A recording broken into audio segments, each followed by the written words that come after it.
In this lesson, we're going to see how the Bourbons ruled triumphant over Louisiana through the classical Bourbon period, and then the movement of populism in Louisiana, followed by Murphy J. Foster, a watershed governor in Louisiana.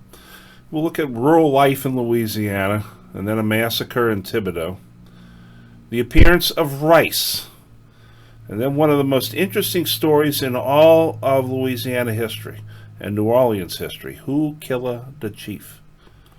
And then the watershed moment down at the Press Street railway station.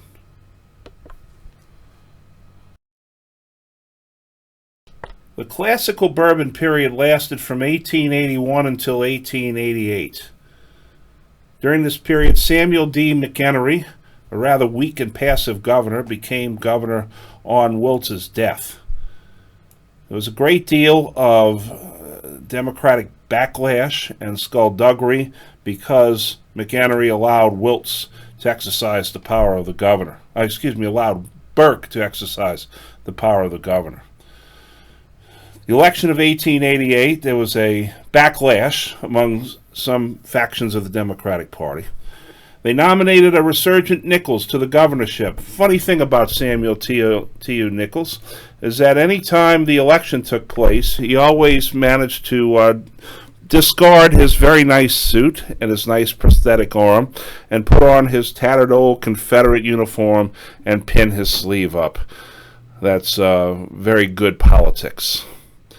Nichols took on Henry Clay Warmoth in the election, and McHenry, in order to get himself something in the following administration, threatened a fair count of the votes, which would have given Warmoth the governorship again. Nichols then promised to appoint McHenry to the Supreme Court, and therefore a fair count was scrapped, and Nichols was made governor yet again. Edward Burke's rule in Louisiana came to an end when an audit discovered that he had embezzled $3 million in taxpayer revenue. This is in the 1880s. $3 million was $3 million back then. Burke then fled to London. Then he moved to Honduras, where he ended up a wealthy planter. Now, the lottery continued, and the convict lease system continued. But now they were under, shall we say, a more scrutinous eye in Louisiana. Now let's look at the populists. What is populism? Populism is something that you're actually seeing enacted today by the current inhabitant of the White House. He's using populist rhetoric quite often. It's an association of poor whites and rural blacks back in the 1880s. It's highly critical of capitalism, especially the banks and the railroads, which seem to be the pinnacle of capitalism. There was a great deal of hostility to elites, to cities, and to gold. That means that those who adhered to the gold standard, limiting the money supply. The Populist Party in Louisiana was anti-lottery in sentiment, and it was a smaller part of the merging Farmers Union in the Texas State Alliance. Now, the Democrats responded to this third party growth in Louisiana by having Nichols appoint T.S. Adams, a populist, as Secretary of Agriculture. And what they did was they took away the secret ballot and put out an open ballot, which forced many to vote for the Democratic ticket despite their alliance leanings, their populist leanings. In 1892, the Supreme Court ruled that the lottery could not use the mail. And in the election of 1892, Murphy J. Foster was elected governor. The lottery then moved operations to Honduras, where, of course, lived Edward Burke. There have only been two members of one family to serve as governors of Louisiana, and that is Murphy James Foster and Murphy James Foster Jr., better known as Mike Foster, who was Murphy's grandson. Murphy Foster was born in Franklin, Louisiana, and was an ally of Nichols. Murphy Foster is the governor who oversaw the codification of Jim Crow laws and disenfranchisement in Louisiana. He ended the convict lease system in Louisiana, regulated the railroads, and then when his term as governor ended, he moved into the U.S. Senate. Later, he served as customs collector under President Woodrow Wilson, which was a highly lucrative job. Rural life in Louisiana at the turn of the century was extremely difficult, both for poor whites and blacks. And remember, there were as many white sharecroppers as there were black sharecroppers. Most of these farmers were small farmers, and they adhered to the one-crop system, sugar or cotton. This leads to chronic and endless debt. Crop liens were one step above slavery, where literally you were turning over almost all of your crop to the owner of the land, the master of the plantation. Poor blacks had it the worst, and there you see a black sharecropper in a sugar field. Notice the poverty in the look of the man. Despite the hardship, tenant farmers chose sharecropping to keep separate from whites. But of course, there were moments when things got out of hand. In Thibodaux, Louisiana, the Knights of Labor attempted to organize a union for sugar workers. The sugar workers then went on strike on All Saints' Day, 1887. And when an early freeze threatened to destroy the crop, Samuel McHenry, a sugar planter himself, ordered in the militia. On November the 22nd, 1887, white gunmen massacred the mostly black strikers and hid some of the bodies in the swamp. This broke the back of the attempt to form a sugar union. No further union activities would happen until the 1950s. Using the state militia to crush unions is a very, very tried and true tactic by those in power. In 1885, Seaman Knapp, who was a Quaker farmer from the North, one of the founders of the famous 4-H organization, was contracted by an English firm to grow rice in the southwest Louisiana prairies. The flatness and the marshiness of the land was very conducive to rice.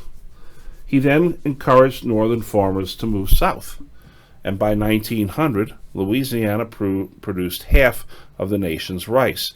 You also see towns in southwest Louisiana like Iowa, Louisiana, named after the states from which some of these people came, and Utah, which is misspelled in southwest Louisiana. And there you see the rice mill. You can actually see this rice mill from the interstate as you're heading probably between Crowley and Lake Charles. In 1890, an international incident took place in New Orleans, and it almost led the United States and the nation of Italy to go to war against each other. It all centered around the murder of a police chief by the name of David Hennessy, a quintessential Irish urban police officer. David Hennessy apprehended his first criminals as a teenager. He made detective at age 20. He arrested Giuseppe Esposito in 1881. He was tried for and acquitted of the murder of New Orleans Chief of Detectives Thomas Devereaux. He claimed self-defense. It was probably an argument over a promotion. He was named police superintendent of New Orleans under Mayor Joseph Shakespeare. Now, what you're about to see and read about is the murder of a police chief. However, it's actually part of a larger movement in the city by white elites to seize control of the lucrative riverfront and, shall we say, relegate the immigrants to second-tier status. Sounds familiar, doesn't it? The immigrants in New Orleans in the 1880s and the 1890s were the Italians. The immigration demographic had shifted after 1870, moving from Northern Europe to Southern Europe, and New Orleans was the second leading port of entry for Italian immigrants. Most of these Italians were numerous, hardworking, abiding by the law Italians, but they brought with them or it was brought with them the specter of organized crime, the Black Hand of the Mafia, the Cosa Nostra. And Italian families had a tendency to engage in, shall we say, vendettas. And there was a feud between the Provenzano family and the Mentranga family. And Decatur Street came to be known as Vendetta Row. So we come to the murder of Hennessy. Hennessy, an Irish cop and now the chief of police at only 32 years of age, begins to crack down on crime and lawlessness. On October the 15th, 1890, near the Superdome, Hennessy was shot and killed. In his dying breath, he seemed to implicate the Italians before he died. Immediately, the Times Democrat, Edward Burke's old newspaper and a favorite of the Bourbons, and the Daily Picayune blamed quote-unquote Dagos for the murder. The demographic of immigration in the 1880s and 1890s had shifted from Northern Europe to Southern Europe, which meant Italy, Greece, and even the Middle East. The Italians in New Orleans were quite numerous because New Orleans was the second largest port of entry for Italian immigrants, and the large majority of these immigrants were decent, hardworking, law-abiding people. But they brought with them the specter of what was known as organized crime, the Black Hand of the Mafia, the Cosa Nostra. And there was also a feud between the Provenzano and the Mentranga families because in Italy, families handled things very, very medieval still. And Decatur Street became known as Vendetta Row, which is where the fights and the shootings would happen. Well, we come to the murder of Hennessy. Hennessy, spurred on by many of the whites in the city, cracked down on what was known as crime and lawlessness to many.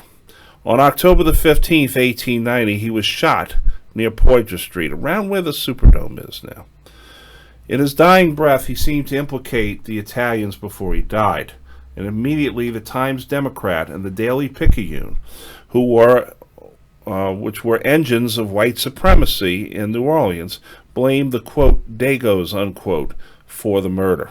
And this, of course, whipped up a great deal of popular frenzy against the Italians in New Orleans.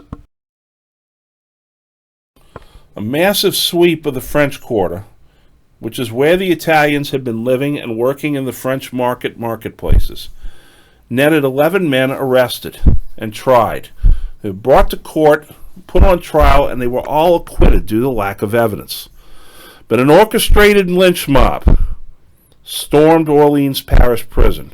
One of the men in the lynch mob was a future governor of Louisiana by the name of John M. Parker.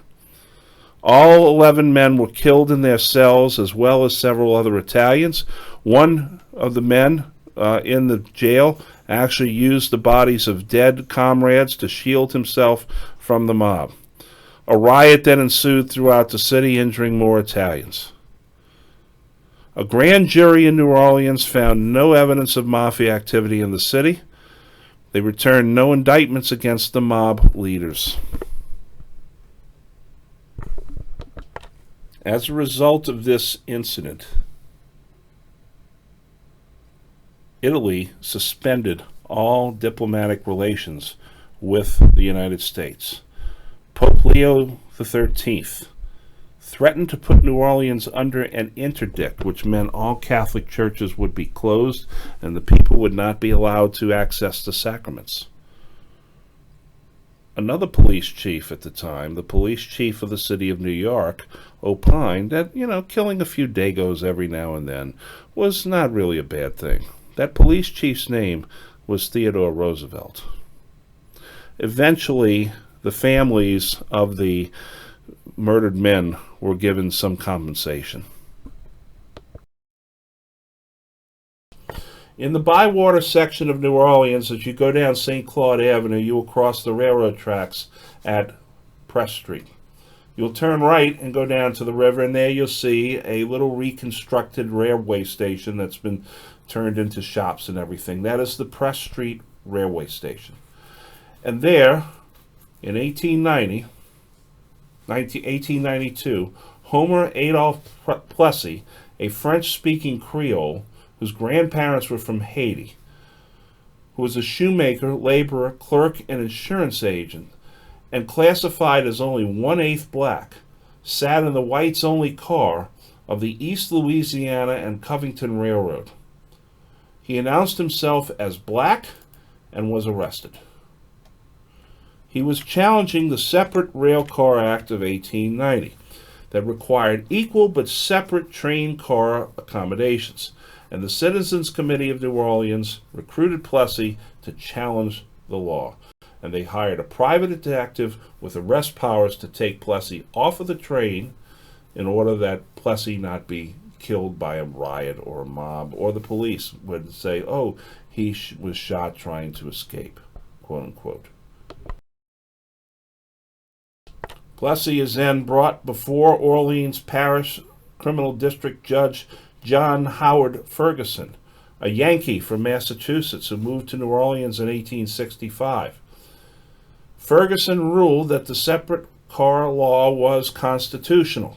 There are many people that say that Ferguson actually ruled with the notion that this case would go to the Supreme Court.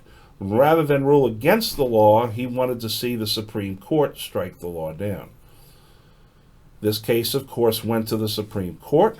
Plessy appealed to the Louisiana Supreme Court. The Louisiana Supreme Court ruled the law constitutional.